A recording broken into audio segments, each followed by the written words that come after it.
Ya, mari silakan anak-anak. Saya Bu. Ya, silakan. Alia, polisi.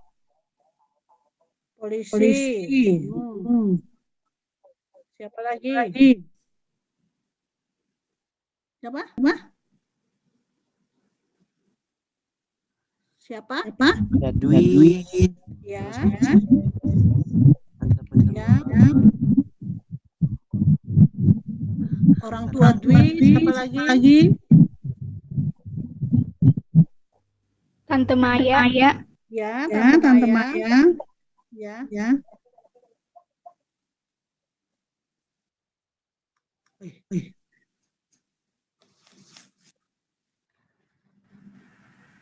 Saya suster. Ya. Ibunya Dewi. Orang tua Dewi. Betul. Satu lagi. Om Alex. Alex. Ya. Baik.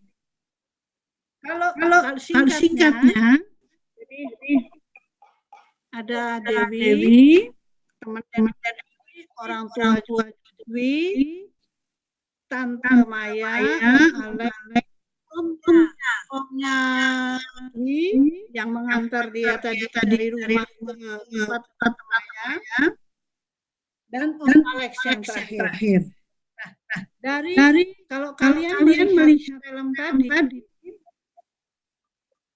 apa yang bisa kalian atau apa yang bisa kalian pelajari? Bisa belajar apa dari pesan singkat? Apa? Jangan saya super.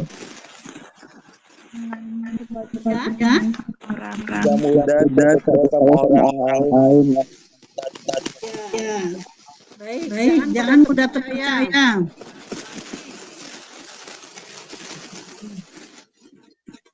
Ya. Lain lagi. Jangan mudah tergiur untuk mendapatkan uang. Ya, jangan mudah. Betul. Jangan uang. Om tadi jawab omnya ini tadi. Omnya Dwi tadi menjanjikan apa kepada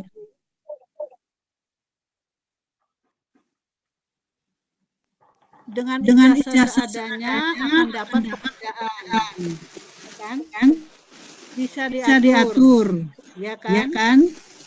Nah, jadi dalam tadi mau mengajar menunjukkan kepada kita bahwa pertama yang bisa dapat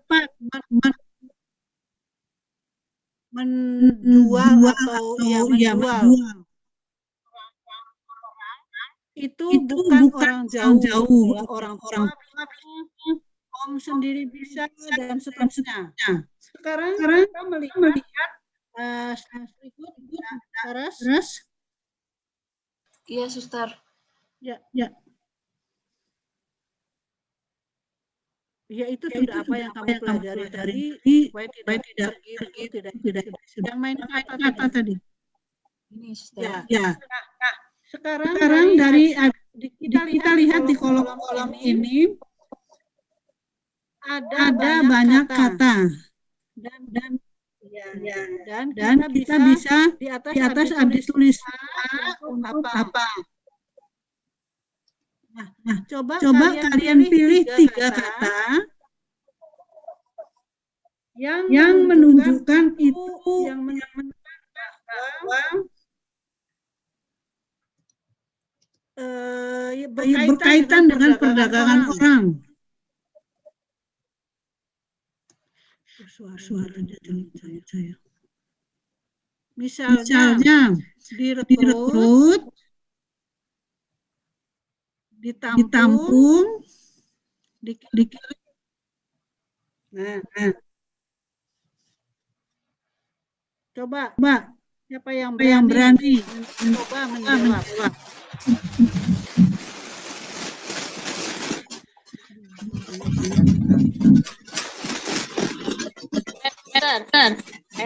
Ya, silakan. Si A ditampung untuk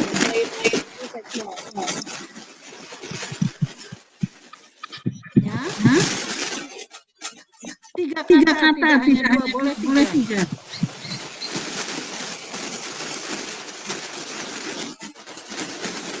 Kemeresannya tidak jelas saya.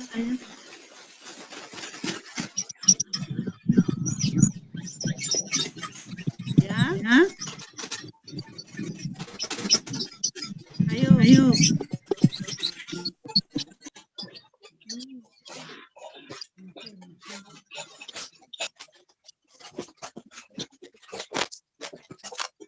Ya. Jadi misalnya direkrut, diangkut, kemudian ditampung, atau diangkut, ditampung, dikirim, dipindahkan. Seperti tadi, dari kampung, dari desa dibawa ke Tante Maya, ke kota, kemudian dari Tante Maya ke Om Alex. Ya. Nah, jadi dari proses perdagangan orang itu tidak langsung, tetapi dari rumah, dari sini ke sini, ke sini, ke sini, ya. Ya, berikut Mbak Saras. Gelap banget. Lanjut Mbak Saras. Ya. Nah, jadi perdagangan orang itu melalui 3 tahap. Ada proses, ada caranya, ada tujuannya. Prosesnya itu perekrutan. Mulai dari orang tuanya tadi, direkrut ke Tante Maya, kemudian Tante Maya baru ke Om Alex. Itu perekrutan, pengangkutan, penampungan, pengiriman, pemindahan, dan seterusnya. Caranya bisa dengan ancaman kekerasan, bisa dengan penculikan, bisa penyekapan, bisa pemalsuan. Tapi bisa juga, ya bisa dengan iming-iming tadi, iming-iming apa itu, bisa dengan janji uang. Seperti tadi, jelas sekali bahwa dari Om itu beri uang ke orang tua, kemudian Om dapat uang dari Tante Maya dapat dari Om Alex. Nah, itu caranya. Kemudian tujuannya bisa untuk memperoleh persetujuan dari korban, dari orang yang memegang kendali, bisa dengan orang yang menjadi korban itu. Nah, itu bisa dilakukan baik di dalam negeri maupun ke luar negeri. Banyak sekali, nanti sebentar akan dijelaskan contoh-contohnya. Kemudian juga tujuannya untuk mengeksploitasi korban. Ya, berikut.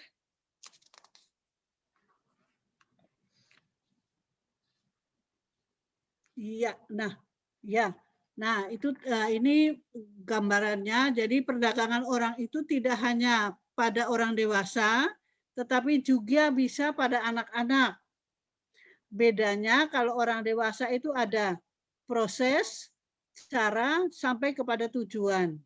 Kalau anak-anak itu langsung dari proses langsung ke tujuan. Tidak perlu pakai cara apa, tidak perlu langsung ke tujuan.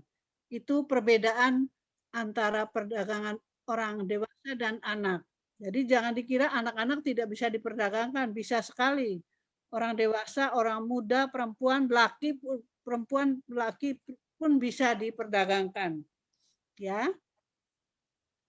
Lanjut. Ya, tadi saya katakan bahwa salah satu tujuannya adalah eksploitasi. Eksploitasi itu adalah tindakan dengan atau tanpa persetujuan korban. Meliputi pelacuran, kerja paksa, pelayanan seperti yang tulis di situ. Penindasan bisa, pemanfaatan fisik bisa, pemindahan transplantasi organ-organ tubuh bisa untuk dijual. Jadi itu tujuannya tujuan perdagangan itu untuk eksploitasi. Kemudian akhirnya tujuan akhir adalah mencari keuntungan bagi si pelaku yang memperdagangkan jual belikan itu. Ya, tujuannya adalah keuntungan. Ya, lanjut Mbak. Nah, anak-anak di Indonesia perdagangan orang itu bisa saja terjadi, tadi saya bilang baik anak orang dewasa di dalam maupun di luar negeri, tetapi sudah ada hukumnya. TPPO itu tindak pidana perdagangan orang. Nah, untuk itu lanjutnya saya mohon Pak Andi untuk melanjutkan mengenai hukum TPPO ini. Terima kasih. Pak Andi. Ya, saya belum mute, Suster. Terima kasih, Suster. Ya, saya akan lanjutkan dari sini ya. Baik, teman-teman, mungkin tadi sudah sedikit dijelaskan oleh Suster Thomasin tentang perdagangan orang itu seperti apa. Tadi mungkin teman-teman agak sedikit tadi Suster Thomasin sempat menyebutkan ada proses, cara, dan tujuan ya dalam situasi trafficking. 3 rangkaian kata tadi sebenarnya adalah untuk menunjukkan apakah ada proses, ataukah ada cara, atau ada tujuan. Karena dalam undang-undang di Indonesia itu kita punya Undang-Undang Nomor 21 Tahun 2007 yang memang secara khusus membicarakan mengenai tentang pemberantasan tindak pidana perdagangan orang. Dalam undang-undang ini disebutkan bahwa yang namanya trafficking itu seperti definisi yang di atas tadi, bahwa segala tindakan di mana ada proses, cara, dan tujuan ketika seseorang tereksploitasi, maka dia bisa dikenakan dengan tindak pidana perdagangan orang. Nah, dalam konteks hukum itu harus bisa dibuktikan proses, cara, dan tujuan tadi yang ini. Nah, tapi untuk kasus anak, ini teman-teman juga untuk kasus anak, itu ketika sudah terjadi proses dan terjadi tujuan eksploitasi, maka itu sudah bisa dikatakan dengan yang namanya trafficking. Nah, makanya sebenarnya ada perbedaan antara dewasa dengan anak, karena untuk dewasa biasanya ada semacam persetujuan orang ketika dia bersedia, itu belum tentu bisa dikatakan trafficking ya. Misalnya ada orang dewasa yang secara sukarela, tanpa dia ditipu, tanpa dia dipaksa, tanpa dia dipalsukan identitasnya, tapi dia masuk dalam dunia prostitusi misalnya, tereksploitasi gitu ya. Tapi dia tahu betul dan paham betul bahwa situasi itu terjadi tanpa ada unsur-unsur cara tadi gitu. Tidak ada paksaan, tidak ada intimidasi, tidak ada kondisi yang membuat dia terpaksa harus masuk ke dalam situasi itu, sehingga dia masuk dalam situasi prostitusi misalnya. Tapi kalau untuk anak itu tidak ada kata persetujuan. Anak kalau misalnya kata, oh anaknya mau kok, anaknya bersedia gitu, itu dalam undang-undang kita, maka itu tidak bisa dijadikan sebagai alibi atau sebagai alasan untuk tidak memasukkan itu dalam trafficking gitu, karena tidak terpenuhinya cara misalnya, atau karena caranya tidak bisa dibuktikan. Tapi dalam trafficking, kalau itu anak, ketika ada proses perekrutan, anak dibawa, diajak, atau diiming-imingin, atau diberikan janji, kemudian dia tereksploitasi, mau gimana pun caranya, maka itu sudah masuk dalam tindak pidana perdagangan orang. Nah, itu yang dalam konteks tadi di Undang-Undang Nomor 21 Tahun 2007 ini. Nah, sebenarnya undang-undang ini juga diperkuat dengan adanya Undang-Undang Nomor 14 Tahun 2009, itu ada Protokol Palermo. Jadi Protokol Palermo ini adalah protokol untuk mencegah, menindak, dan menghukum perdagangan orang, terutama perempuan dan anak, melengkapi dari konvensi Perserikatan PBB, konvensi PBB ya, untuk tentang tindak pidana transnational crime. Nah, di Palermo ini juga disebutkan terkait dengan situasi anak, bahwa ketika anak, maka tidak perlu dibuktikan adanya cara dalam unsur trafficking tadi. Terus kemudian yang ketiga, Indonesia juga punya komitmen yang lebih ketika kita mengesahkan konvensi ASEAN dalam menentang perdagangan orang. Nah, ini ada ASEAN Convention Trafficking in Person Act tahun 2017 kemarin.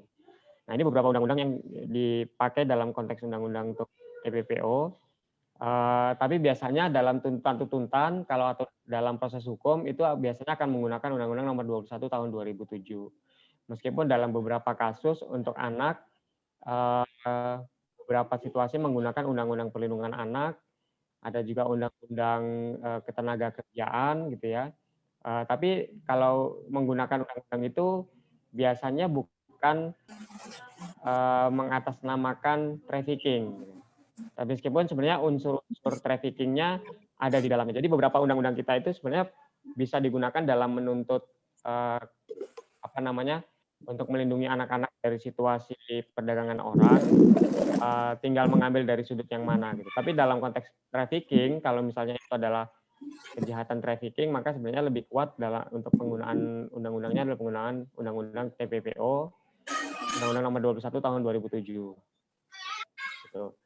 Nah, kalau teman-teman mungkin sudah mengenal ya di sekeliling kita, atau mungkin juga sudah mengenal situasi ini karena dari hasil pretest sebenarnya cukup baik ya, teman-teman sudah paham dengan dampak-dampak dan modus-modus gitu.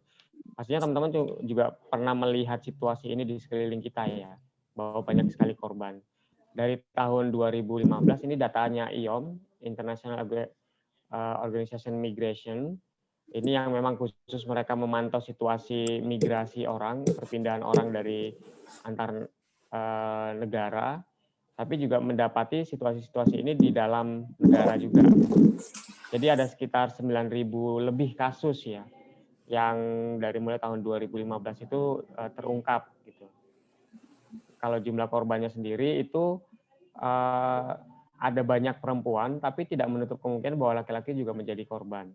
Dan untuk anak sendiri, memang ada sekitar 29% anak yang menjadi korban, tapi orang dewasa juga sebenarnya banyak ya, 71%. Gitu. Nah, kalau dari situasi yang lain, bicara soal dari sektor pekerjaan, untuk apa sih orang-orang mereka ini di trafficking gitu ya? Ada beberapa bidang pekerjaan yang akhirnya mereka dieksploitasi untuk itu. Ada untuk pekerja rumah tangga, ada untuk industri perikanan, ada juga untuk industri servis layanan itu memberikan jasa-jasa yang lain gitu ya. Bisa jadi seperti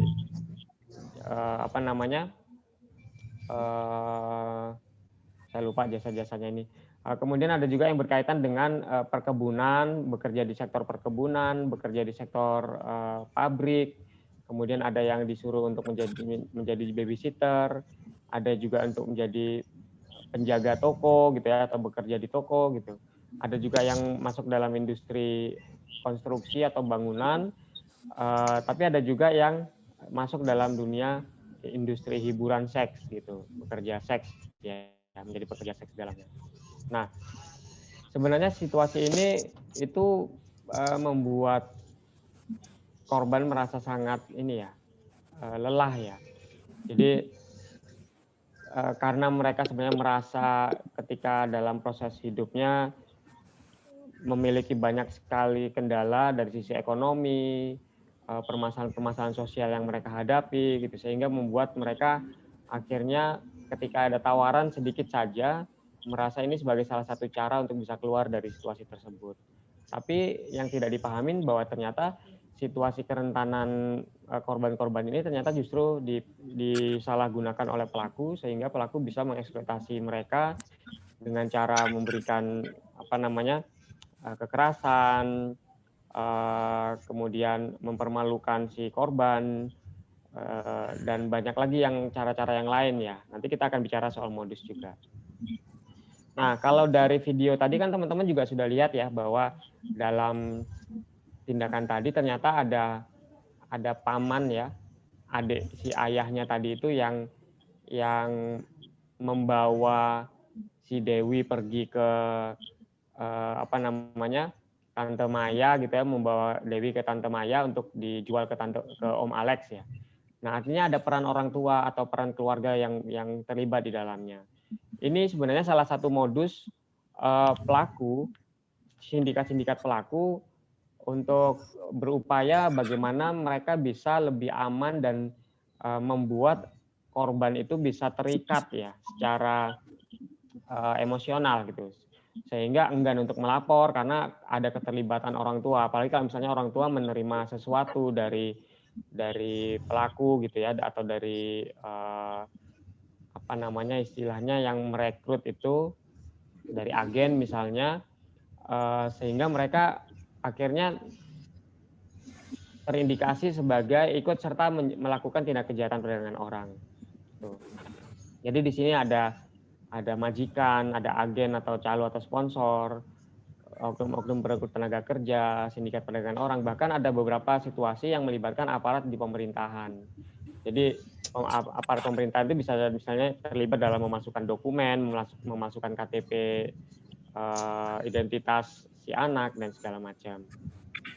Ada beberapa situasi juga yang terindikasi, misalnya ada oknum guru yang terlibat, kemudian jasa travel atau jasa perjalanan gitu ya, pengelola tempat hiburan atau pemilik perusahaan. Ini contoh misalnya oknum guru, ini dulu pernah kita mendapati situasi misalnya, ini kebetulan teman-teman dari SMK ya, supaya dipahamin juga bahwa ada dulu terjadi situasi ketika guru menawarkan anak untuk bekerja di tempat yang lain. Ternyata guru ini tidak memahami situasinya bahwa anak-anak ini akan tereksploitasi gitu. Tapi dia mendapatkan misalnya komisi dari ketika membawa atau berhasil merekrut anak-anak untuk ikut bekerja gitu. Nah, secara tidak sadar sebenarnya oknum-oknum yang terlibat dalam TPPO ini sengaja dilibatkan oleh sindikat, sehingga mereka bisa saling punya rahasia lah gitu, karena mendapatkan keuntungan dari hal ini, sehingga saling menjaga, sehingga bisa secara halus melibatkan oknum-oknum yang tadinya sebenarnya tidak terpikir untuk melakukan tindak kejahatan, tapi karena situasi yang dikondisikan dan juga manfaat keuntungan yang didapatkan sehingga bisa terlibat dalam situasi itu. Nah, kalau beberapa situasi mungkin teman-teman juga sering lihat ya, kalau dari video tadi itu kan sebenarnya orang tua yang ditawarin pekerjaan gitu oleh si omnya, si pamannya ya, si paman Dewinya gitu, untuk bisa dibawa pergi. Diiming-imingin atau ditawarin dengan pekerjaan yang dengan gaji yang besar, dengan pekerjaan yang sangat baik gitu ya. Tapi ternyata bukan pekerjaan seperti yang dijanjikan. Dalam beberapa kasus biasanya mereka juga memberikan semacam pinjaman dulu di awal ketika keluarga korban tidak bisa membayar gitu ya, terus kemudian meminta kompensasi misalnya untuk menyuruh anaknya bekerja gitu di tempat pekerjaan atau di tempat si pemberi hutang tadi gitu. Nah, banyak sekali cara-caranya. Terus cara-cara yang lain isolasi seperti tadi kan teman-teman juga lihat ya, handphone si Dewi diminta gitu kalau Tante Maya, itu kan cara-cara mereka untuk mengisolasi, membuat korban itu tidak bisa berkomunikasi dengan pihak-pihak yang lain, dihubungin nggak bisa gitu kan, sehingga tidak tahu situasi kondisinya seperti apa gitu, sehingga anak juga tidak bisa melapor. Biasanya juga ada ancaman-ancaman kepada keluarga korban, dan korban ini juga sering kali terjadi, sehingga seringkali korban itu tidak berani untuk pergi atau keluar dari situasi itu karena takut keluarganya yang akan terancam gitu. Karena sindikat-sindikat itu bisa jadi dia berada di sekeliling atau berada di sekitar keluarga di desa gitu. Sehingga kalau misalnya anaknya macam-macam, maka keluarga yang akan menanggung akibatnya. Jadi banyak sekali hal yang bisa terjadi di situ. Nah, ini ada sedikit video yang berkaitan dengan situasi perdagangan orang secara online ya. Kita lihat sama-sama ya teman-teman ya. Saya belum share suaranya. Share sound. Oke. Sudah kedengaran suaranya ya? Sudah, Mas, sudah.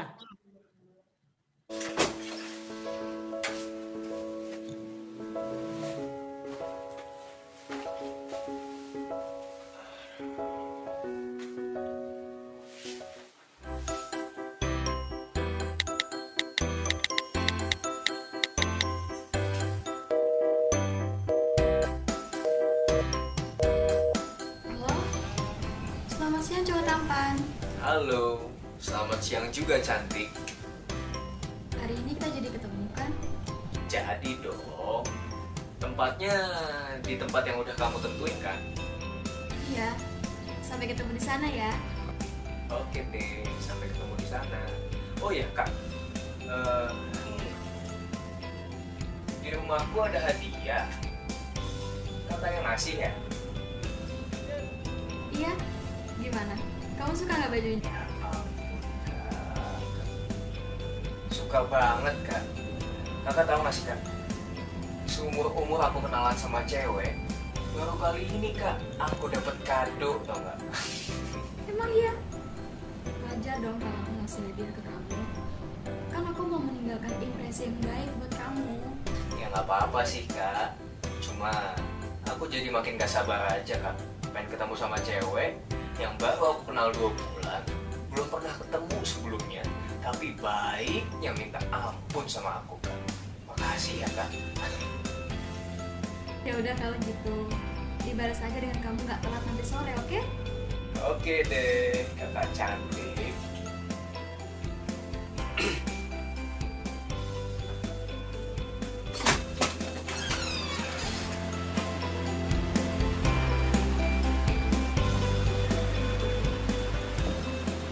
Hai, Ruben ya? Iya kak. Kamu Kayla ya?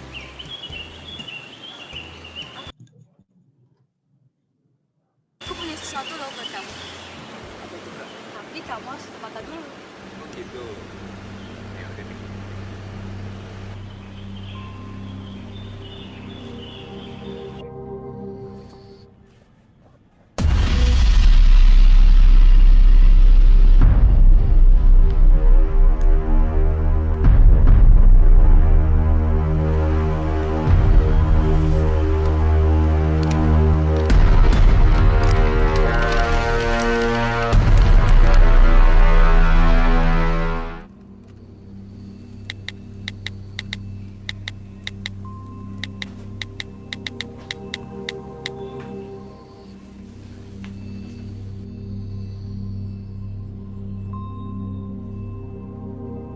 Pelaku eksploitasi seks anak online tidak memiliki ciri khusus, tidak mengenal jenis kelamin, status sosial, dan pendidikan.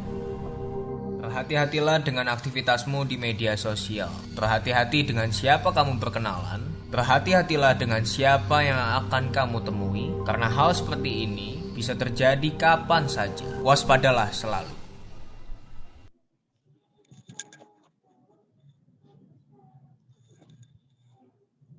Oke, teman-teman tadi sudah lihat videonya ya, video pendek ya. Kira-kira kalau saya boleh tanya, ada nggak sih yang punya pengalaman pernah didekatin seseorang? Ada nggak kira-kira teman-teman? Kalau secara online ya, kalau ada yang pernah didekati oleh teman-teman, coba kasih reaction-nya. Raise hand atau lambaikan tangan gitu. Ada nggak sih kira-kira? Di sini belum ada saya lihat satupun yang melambaikan tangan. Ayo, siapa yang pernah? Nggak usah malu, nggak usah takut. Berbagi. Kalau yang diajak sampai ketemuan ada nggak sih teman-teman? Oh, tuh Mbak Saras yang tunjuk jari. Mbak Saras pernah diajak ketemuan ya? Ya. Ya, silakan Mbak Saras berbagi. Di sini waktu itu kan bisa kenalan via online, via media dating, ada aplikasi kayak Tinder, terus apa ya, Tantan atau dulu Bigo. Suara saya gema ya, Mas? Enggak, terus. Saya enggak, Mbak. Oke. Terus habis itu ada juga kan aplikasi-aplikasi gaming lainnya. Itu biasanya mereka kan kenalan-kenalan, terus mereka bilang, oh kamu cantik gitu. Terus biasanya modus-modusnya tuh minta foto, mulai dari foto yang biasa, normal gitu. dipuji-puji terus gitu. Modus-modusnya biasanya seperti itu yang saya sendiri dapat gitu dari pengalaman pribadi. Nah, kemudian diajaklah ketemuan begitu, diajak ketemuan, mereka yang biasanya nentuin lokasinya begitu. Setelah nentuin lokasinya, nah nanti dari situ minta pas selesai ketemuan, teman pertama, chat lagi, itu sangat halus teman-teman prosesnya, perkenalannya secara normal aja, biasa kalau kita ketemu dengan teman-teman di media sosial begitu. Terus habis itu mulailah mereka minta foto-foto yang lebih ekstrim, misalkan dengan foto dengan baju yang lebih terbuka, kemudian foto yang aneh-aneh. Kamu kayak lebih cocok nih dengan menggunakan baju ini, gitu. Mulai mengatur begitu teman-teman, karena kita merasa sudah yakin dan sudah nyaman dengan orang tersebut. Ya udahlah kita kasih aja gitu kan. Terus nanti lama-kelamaan mereka akan terus mengabuse kita gitu dengan desakan-desakan, Kasa kamu nggak mau sih ngasih saya ini gitu, atau lu kenapa sih nggak mau ngasih gue ini, kan kita udah lama deket gitu, atau kita kan udah pernah ketemu, nggak usah ragu deh gitu. Terus kita ya dengan kita mikirnya masa sih gitu kan mereka atau dia bohong ke kita, kan kita udah pernah ketemuan, udah tuker nomor gitu. Nah, disitulah mereka memanfaatkan celah-celah dari kita teman-teman gitu. Nah, nggak hanya itu, mereka mulai membujuk-bujuk kita untuk misalkan bikin video yang kayak video-video pertama-tama video call lucu-lucu, kemudian mulai masuk lagi makin dalam begitu teman-teman. Nah, sampai kita terjebak mau memposting video-video kita tambah busana atau kita pakaian minim gitu. Nah, kemudian video-video itu bisa apa teman-teman, bisa dijual lagi oleh mereka di akun-akun black market, di akun-akun pasar gelap lainnya, di media online gitu. Mereka bisa dapat untung dari video itu, dan juga dia bisa mengancam kita balik gitu. Kalau kalian nggak mau video ini disebarin, atau kalau lu mau video ini nggak disebarin, lu harus mau gue gitu. Nah, mau nggak mau, karena kita takut video itu akan tersebar gitu, ya udah kita kita terpaksa harus ikut begitu. Nah, itu termaksud salah satu tujuan dari si orang tersebut. Tujuannya adalah kita sampai mau dan terperangkap dengan situasi tersebut. Dan tadi ada 3 ya, proses, cara, dan tujuan. Prosesnya bagaimana teman-teman? Prosesnya dengan cara kita kenalan di media online, mulai aplikasi dating maupun game online. Di game online juga sangat banyak teman-teman. Misalkan kayak di Mobile Legends, PUBG begitu kan, kita tidak harus memakai identitas asli kita di sana. Nah, kita merasa udah akrab nih, sama nih skill-nya sama, cara bermainnya sama. Terus kita kenalan lah itu di media online, misalkan bertukar Instagram pertama-tama. Selesai bertukar Instagram, kita mulai kurang asik nih kayaknya kalau cuma di Instagram. Pindahlah ke WA. Dari WA tukeran nomor, masuk lebih jauh lagi begitu. Itu masuklah ke proses-prosesnya, cara-caranya. Mereka bilang kita cantik, dia bilang kita ganteng, seperti yang tadi di film ya teman-teman. Mereka bujuk kita, kamu seksi deh kalau pakai baju ini. Itu merupakan cara-cara mereka, sangat halus kata-katanya, apalagi yang teman-teman yang gampang baperan, lihat foto profil ganteng terus nyapa kita kan kayaknya asik nih gitu, kenalan sama cowok ganteng gitu kan. Lihat dari followersnya kayaknya meyakinkan, foto-fotonya, aktivitasnya meyakinkan, jadi kayak gak ada curiga sama sekali gitu kan. Terus abis itu lama-lama tadi video atau dia minta-minta foto aneh-aneh gitu. Kita yang merasa yakin justru itulah kita sudah mulai terperangkap dengan tipu muslihat mereka. Dengan cara apa, dengan tujuan apa mereka memperangkap kita? Tujuannya adalah mereka bisa memeras kita pertama. Kedua adalah kita video-video atau foto-foto yang kita berikan pada mereka itu bisa dijual. Jual melalui media online lainnya, upload lagi di YouTube, reuploader, kemudian juga bisa mendapatkan uang lainnya begitu. Nah, kalau misalkan teman-teman dulu pernah ada tahu booming tentang Bigo Live, Bigo Live kan juga ada tuh video banyak orang-orang. Nah, kalau sekarang seperti TikTok begitu kan. Nah, itu kan ada yang kalau kita ngasih koin itu maka kita bisa menguangkan koin-koin tersebut atau stiker-stiker tersebut yang kita dapat. Nah, terus kemudian video itu orang-orang tersebut bilang yang ada di online itu Kak, kurang seksi nih jogetnya gitu kan, semacam itu kalau di Bigo Live.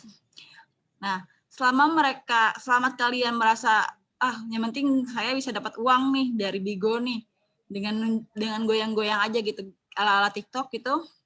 Terus dengan lagu-lagu itu, nah tanpa sadar kalian juga direkam di sana pakai aplikasi screen recorder atau misalkan dari pengguna-pengguna premium misalnya bisa mendownload konten-konten yang ada di Bigo tersebut gitu.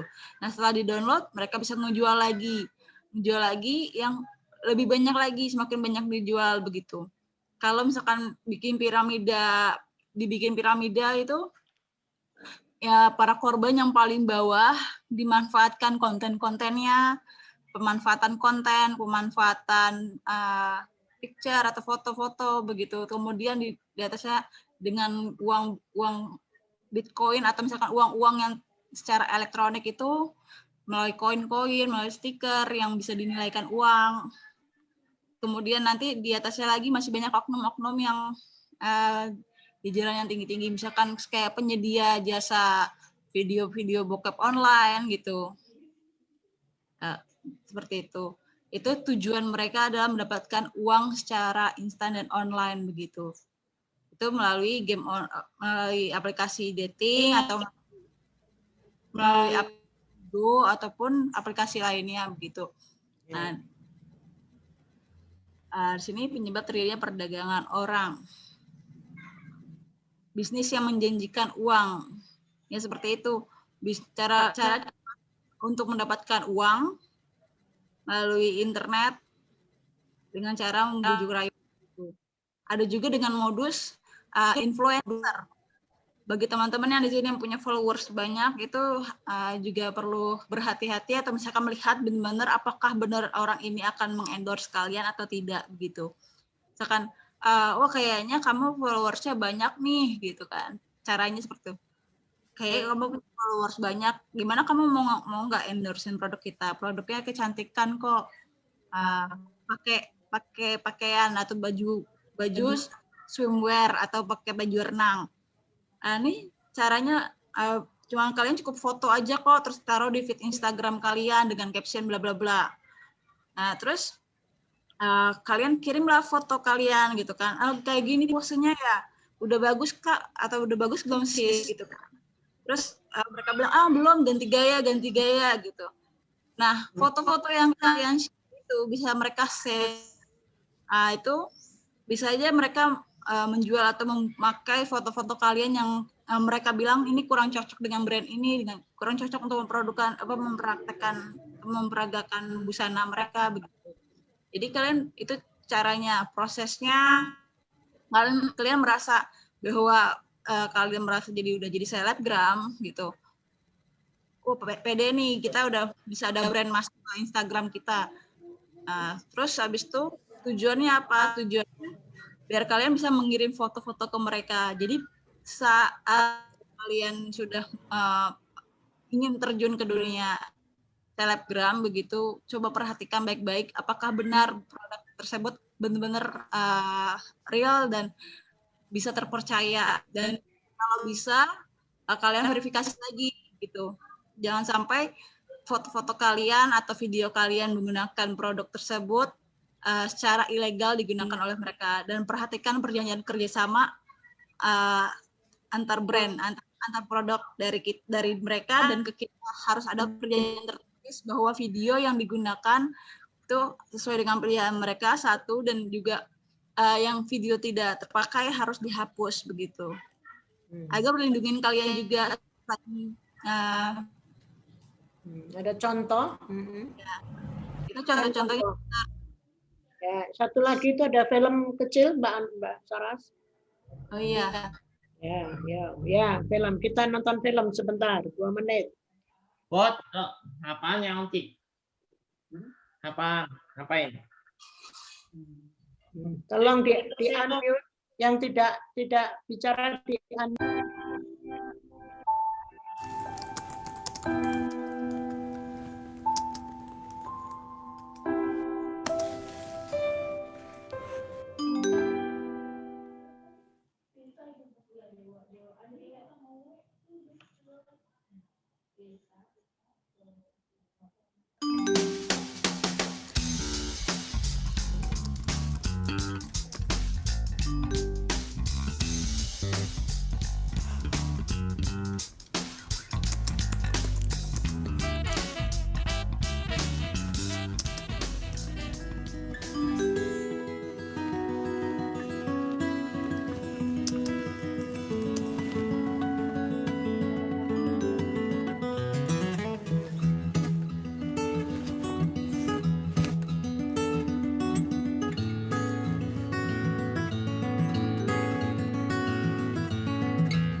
Alia.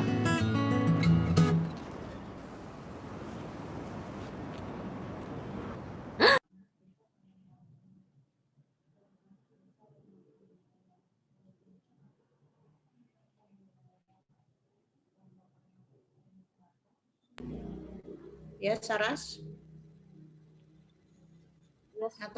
Atau Mas Andi, monggo. Ya, mungkin saya sedikit nanti Mbak Sarah Ya. lanjutin yang di orang muda ya, Mbak.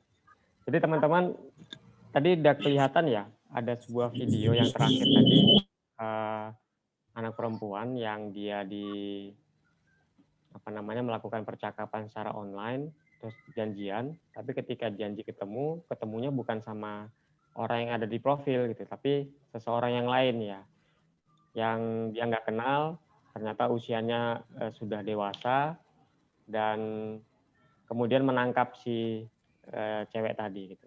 Apa yang telah terjadi itu ya kita nggak tahu apa yang terjadi berikutnya ya. Mungkin teman-teman sudah bisa menerka atau menebak kira-kira apa sih yang bakalan terjadi dengan situasi tadi. Gitu. Nah, jadi teman-teman sebenarnya dalam situasi di online itu ada banyak sekali cara orang untuk melakukan tindak pidana kejahatan atau perdagangan orang dan eksploitasi seksual ya. Jadi kalau tadi salah satu cara yang ditunjukkan itu adalah melakukan percakapan secara online atau bujuk rayu secara online, itu kita mengatakan istilahnya melakukan grooming online ya. Jadi pelaku tadi mencoba untuk berkomunikasi dengan seseorang anak, dia bisa meyakinkan anak tadi dan akhirnya melakukan upaya untuk membujuk si anak untuk ketemu ya. Nah, tapi dalam beberapa situasi yang lain di ranah online ini mungkin teman-teman juga sering lihat ini karena biasanya anak-anak muda ini kan suka berselancar di online ya, masuk ke grup-grup dan banyak sekali gitu, sosial media terus pasang aplikasi dan segala macam, eksperimen gitu ya, itu kan sering kali terjadi.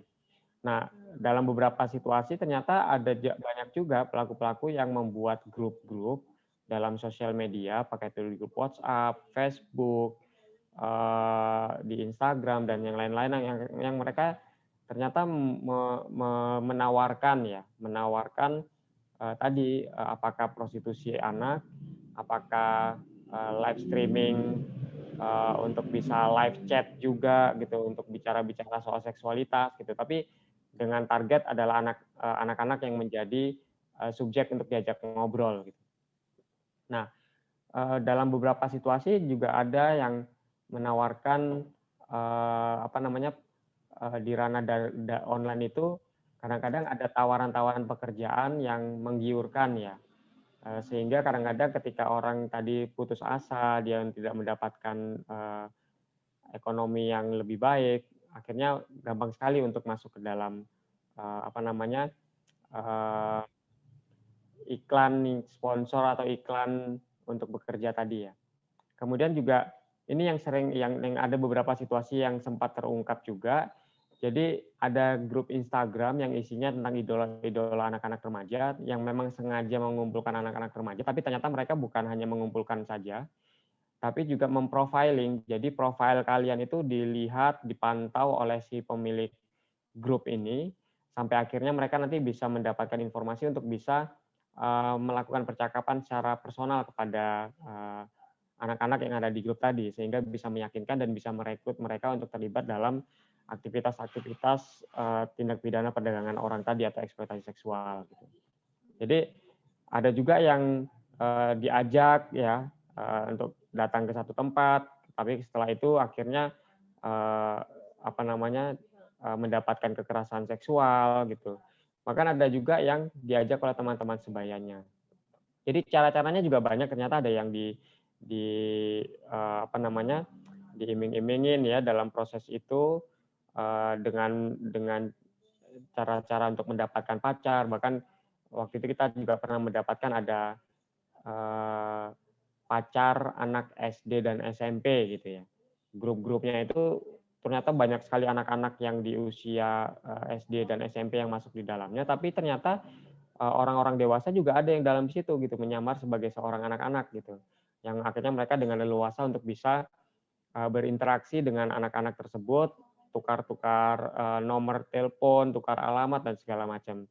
Sehingga ini membuat situasi-situasi yang sangat rentan ya pada anak-anak yang ada sekitar ini. Nah, tujuan mereka sebenarnya apa sih ketika mereka mau melakukan eksploitasi atau melakukan eksploitasi seksual anak yang di ranah online atau perdagangan orang untuk tujuan seksual tadi untuk secara online ya.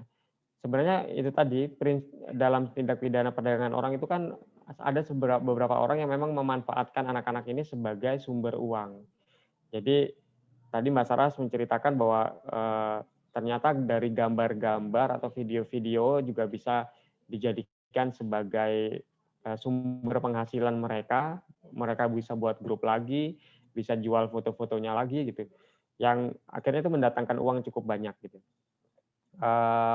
Termasuk menawarkan jasa-jasa seksual ya. Jadi anak-anak ini dipaksa untuk tujuan seksual gitu. Tapi tujuannya untuk mendapatkan ekonomi. Tapi ada juga segelintir orang yang memang punya kecenderungan kelainan seksual ya, yang hanya menyukai dengan anak-anak gitu, yang mereka tidak bisa seksualitasnya hanya bisa terpenuhkan dengan melakukan aktivitas seks itu dengan anak. Nah, jumlahnya sedikit tapi kerusakan yang ditimbulkan cukup besar gitu. Nah, tapi ada lagi jumlah yang sangat besar, yaitu orang-orang dewasa yang melakukan eksperimen atau coba-coba untuk mendapatkan akses seks dengan anak ya, karena situasinya sangat gampang sekali bisa ditemuin, sehingga sangat memudahkan orang untuk dia merasa aman karena berinteraksi secara online tanpa nama, tanpa identitas, tidak harus bertatap muka gitu ya, tapi dia bisa mendapatkan kepuasan seksual di dalamnya. Jadi ini teman-teman juga perlu hati-hati ketika berinteraksi dengan orang-orang yang meminta konten-konten pornografi misalnya, melakukan percakapan sehingga kalian terjerumus dalam situasi yang kalian sulit untuk menolak ya, meskipun padahal sebenarnya ya ketika kalian merasa sudah tidak nyaman harusnya bisa stop sampai di situ gitu. Tapi artinya dalam situasi apapun ketika kalian sudah merasa tidak nyaman ya harusnya berhentikan dan laporlah itu ke pihak-pihak yang kalian bisa percaya ya untuk membantu kalian. Begitu teman-teman. Jadi ini dalam konteks di online itu ada istilahnya kalau kita selalu menyampaikan beberapa situasi, ada online grooming. Jadi online grooming ini sebenarnya tadi ya situasi anak perempuan tadi yang dia melakukan percakapan, bertukar informasi, bercurhat-curhatan gitu ya, tapi ketika sudah nyaman pelaku meminta sesuatu. Kalau dalam contoh tadi meminta korban untuk ketemuan ya. Tapi kalau Mbak Sarah tadi juga sudah menyebutkan bahwa si pelaku ini bisa minta foto, video dan segala macam gitu. Nah, kenapa kita gampang sekali menurutin pelaku tadi? Karena sudah merasa nyaman gitu loh dengan apa yang interaksi yang selama ini sudah didapatkan. Ini teman-teman bisa bayangkan ya, ada yang prosesnya cuma cukup 1 hari, ada prosesnya 3 hari, ada bahkan prosesnya yang selama 1 tahun. Jadi teman-teman jangan juga merasa nyaman ketika tidak kenal dengan seseorang, tapi sudah berinteraksi secara online cukup lama, terus kemudian dia mencoba untuk mendekatin kembali gitu ya dengan tawaran lebih seolah-olah dia paham dengan diri kita, padahal sebenarnya dia memang mempelajari diri kita, mempelajari profil kita gitu, kayak kesukaan kita, hobi kita apa gitu, kita aktif atau bekerja atau beraktivitas di mana saja gitu, sehingga merasa nyaman. Dan itu sebenarnya adalah proses-proses dalam online grooming tadi, sehingga sampai akhirnya kita mengirimkan melakukan sexting ya dengan si pelaku. Sexting ini adalah aktivitas-aktivitas yang kita lakukan secara online dengan kesadaran kita gitu, menuliskan atau menggambarkan atau mengirim gambar kita atau video kita yang berbau sensual sebenarnya gitu. Nah ini juga sering terjadi, bisa juga karena kalian mungkin merasa nyaman dengan teman-teman sebaya kalian atau dengan pacar ya. Nah padahal sebenarnya ada juga modus yang tadi mungkin juga sudah disebutkan, bahwa modus pacar pun ternyata juga dipakai pelaku gitu untuk melakukan perdagangan orang tadi. Kalau gambar-gambar ini sudah dimiliki, biasanya mereka akan melakukan pemerasan. Ini yang kita bilang dengan sextortion, sexual extortion ya. Jadi kalau kamu nggak kirim lagi, maka foto kamu akan saya sebarin, video kamu akan saya sebarin, saya akan buat kamu malu dan segala macam. Ini sebenarnya membuat sering sekali anak-anak terjerumus dan akhirnya menjadi korban dan merasa tidak berdaya. Ya, lanjut, ini dampak-dampaknya ya teman-teman mungkin sudah paham betul bahwa ketika berkaitan dengan aktivitas seksual ada pengalaman atau ada resiko terinfeksi penyakit menular, HIV, mengalami kehamilan yang tidak diinginkan gitu, bahkan ada unsur kekerasan atau kecacatan yang bisa ditimbulkan karena kekerasan tersebut gitu ya. Bahkan ada beberapa situasi yang sampai menimbulkan kematian gitu ya. Nah, ini yang sebenarnya tidak kita harapkan. Lanjut. Nah, dampak-dampaknya sini kalau pada keluarga pasti sangat membuat kita keluarga mungkin merasa dipermalukan, merasa gagal dalam melakukan pengasuhan kepada anak, masyarakat mengucilkan keluarga dan banyak lagi yang lainnya. Selain kerugian material pastinya. Kalau di masyarakat sendiri ini juga bisa merusak struktural, bahkan masyarakat juga merasa bahwa dunia online itu ternyata dunia yang menakutkan gitu. Padahal sebenarnya bagi anak-anak remaja, dunia online dunia yang mengasihkan ya. Meskipun ada resiko-resiko di dalamnya yang perlu diketahui dan dipahamin bersama. Ya, lanjut. Silakan mungkin dari sini Mbak Saras bisa melanjutkan. Singkat-singkat aja, Saras. Ya, secara singkat aja. Yang harus kita lakukan yang pertama adalah tidak mudah tergiur oleh janji untuk mendapatkan uang dengan cara yang mudah.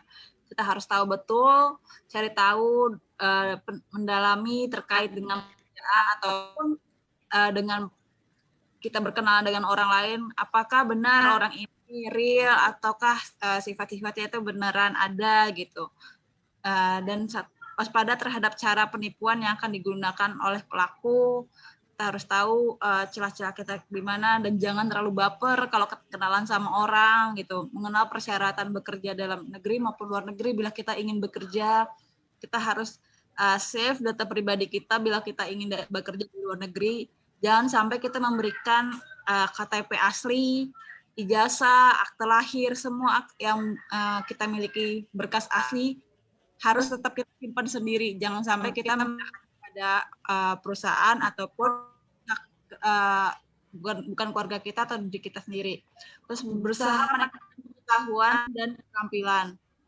Nah, terus pick up tentang masalah ini ke teman-teman dan menjadi support system bagi kita. Kita harus berani bisa speak up pada orang tua kita dan orang-orang terdekat yang benar kita percaya. Kemudian meningkatkan pemahaman agama, melaporkan apabila menemui tindak pidana perdagangan orang begitu. Lanjut. Barusan. Berhati-hatilah di media sosial, bahwa media sosial itu sebenarnya bisa kita buat eksplorasi kemampuan kita, tapi kita juga bahwa di sana pun ada banyak pelaku tindak kejahatan, tidak hanya kejahatan perdagangan orang, tetapi juga penipuan dan juga pemerasan. Begitu. Terima kasih semuanya. Terima kasih. Teman-teman semuanya, itu ada tempat di mana kalian bisa menghubungi kami. Yang biru ya. Ada kontak Suster Irena, Ekspat, Kompak, IOM yang siap membantu apabila dibutuhkan ya. Nanti ini kami kasihkan ke kepala sekolah supaya guru BP supaya juga bisa mempunyai alamat ini ketika dibutuhkan. Waktu juga akan memisahkan kita. Sebelum kita tutup, Romo Ismartono sebagai pendamping rohani kita akan memberikan tip-tip rohani, yaitu kata-kata bijak, kata-kata wise untuk kita.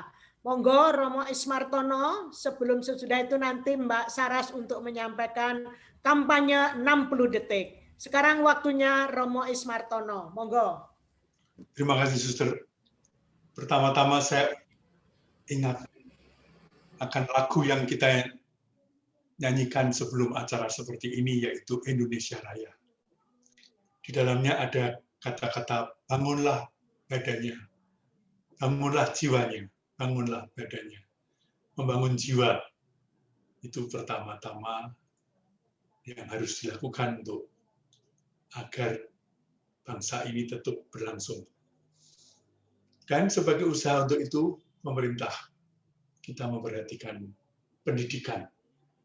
Dalam Undang-Undang Pendidikan, tujuan pendidikan adalah mencerdaskan bangsa.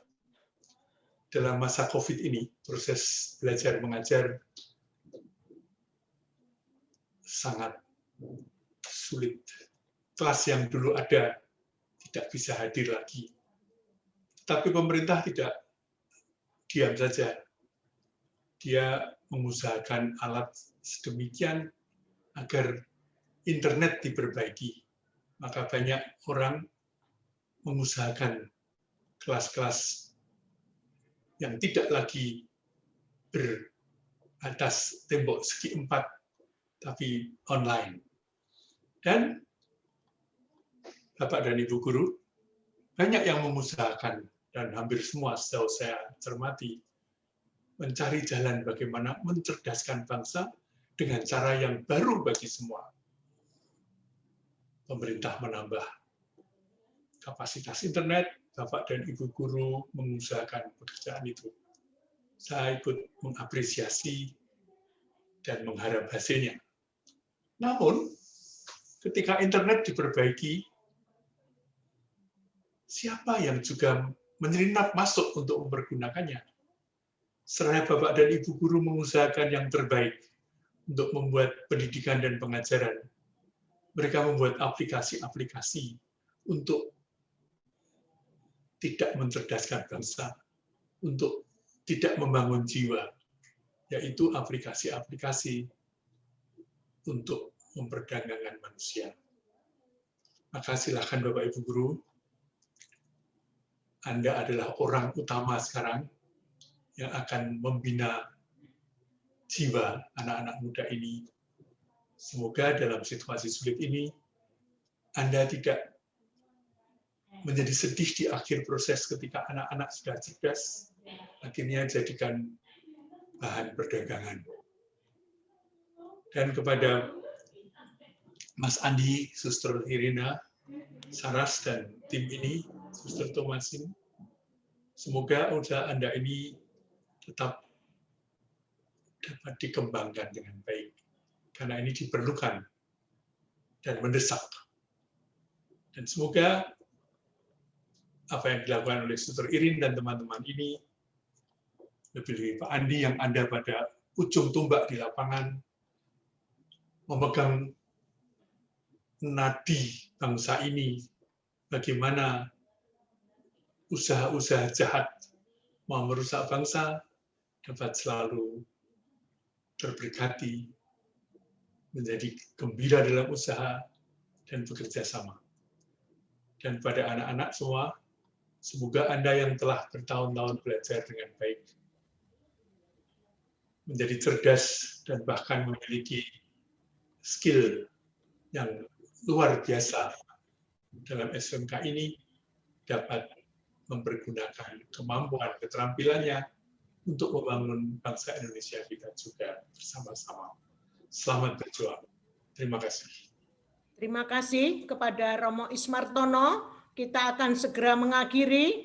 Mbak Saraswati akan mengumumkan kampanye 60 detik untuk pembuatan stop perdagangan orang lewat online. Dikumpulkan pukul 24 malam. Silakan Mbak Saras. Nah, teman-teman, di sini sudah ada flyer tentang kampanye 60 detik lawan perdagangan orang. Kampanye ini dibuat dengan kriteria penilaian lomba. Yang pertama adalah kampanye harus sesuai tema. Kemudian kedua, cara dan dalam penyampaian kampanye. Ketiga, kampanye harus diposting menggunakan aplikasi Instagram karena penilaiannya melalui Instagram. Postingan boleh berupa video durasi 1 menit, foto, meme, poster, dan video TikTok berdurasi 1 menit diupload di Instagram. Peserta wajib follow akun Instagram Talitakum Jakarta, yaitu dengan ID talitakum.jakarta. Batas pengumpulan yaitu jam 24.00 hari ini, hari acara sosialisasi yaitu hari ini. Berarti peserta dapat mengirimkan hasil karya dengan memilih cara, yaitu pertama melalui DM di akun Instagram Talitakum, yang kedua itu tampilan di feed Instagram, seperti contoh yang ada di sini, mengumpulkan dengan tagar atau hashtag yang sudah ditentukan, yaitu hashtag 60 detik lawan perdagangan orang. Dan kedua, hashtag nama sekolah, underscore nama kalian, underscore kelas, dan nomor absen. Seperti pada contoh di sini, mereka ada captionnya, kemudian ada hashtag 60 detik lawan perdagangan orang, dan ada hashtag SMK atau sekolah kalian, dan nama serta nomor absen. Nanti pemenang akan diumumkan oleh panitia. Kemudian setelah acara ini berlangsung, ada form evaluasi yang sudah saya share di chat dan juga saya share di para guru. Mohon bantuannya para Bapak Ibu guru untuk share form evaluasi kegiatan ke para siswa. Terima kasih banyak. Demikian pengumuman. Terima kasih Mbak Saras. Sebelum doa penutup oleh Suster Sari, saya mohon kesediaan Pak Danar untuk menutup acara ini, dan kita akan berjumpa lagi tanggal 17 Februari untuk siswa-siswi kelas 10. Monggo Pak Danar, kami mohon maaf apabila ada kekurangan di sana-sini, dan kami siap bergandengan tangan untuk menghentikan stop perdagangan orang lewat apapun, terutama by online. Monggo waktu Pak Danar 1 menit untuk menyampaikan kata-kata penutup. Ya, terima kasih Suster Iren atas pemaparan tadi, kerjasama, kemudian kegiatan sosialisasi dalam hal mencegah perdagangan orang.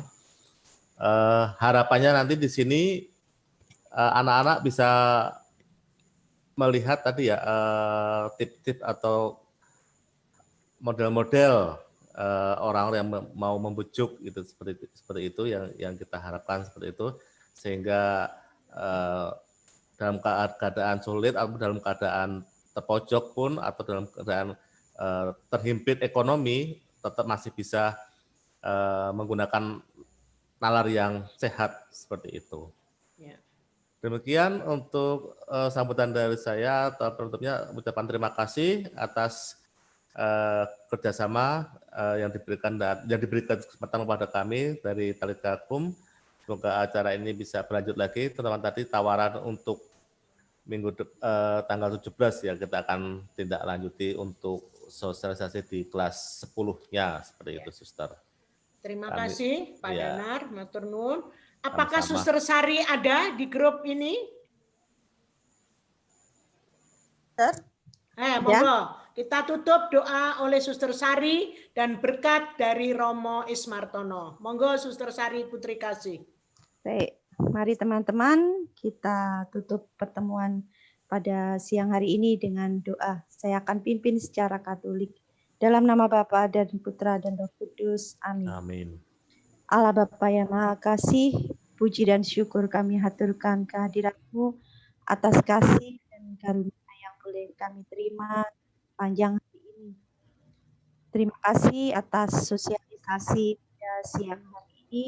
Semoga apa yang boleh kami terima dapat menjadi berkat bagi kami dan memberikan kami pengetahuan untuk lebih bisa berhati-hati.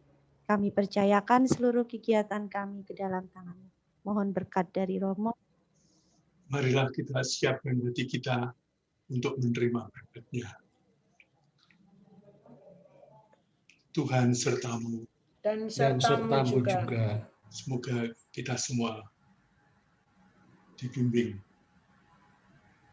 dilindungi, dan diberkati oleh Allah yang Maha Kuasa, Bapa dan Putra dan Roh Kudus. Amin. Amin. Acara sudah selesai, mari kita lanjutkan hidup kita dengan berkat Tuhan. Amin. Amin.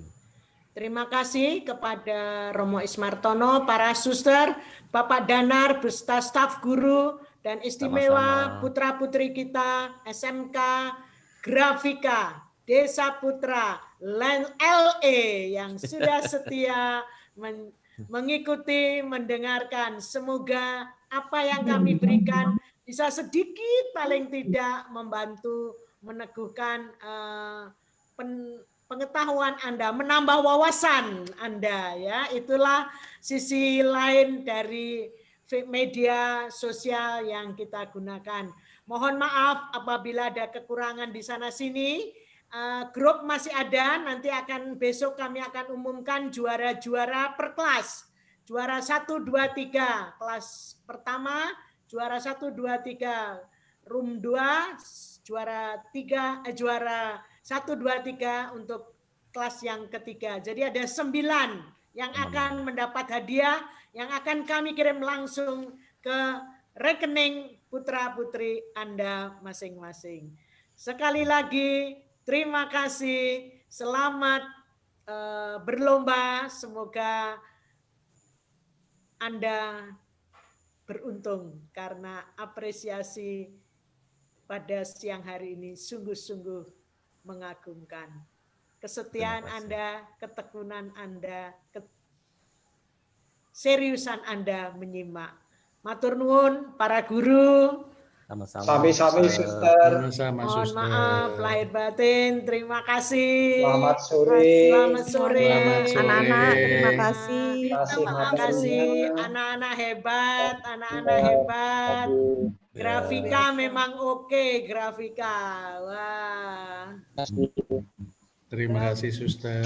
Oke, Grafika memang oke. Salam buat Bruder. Ya. Bruder Budi Mulya memang oke.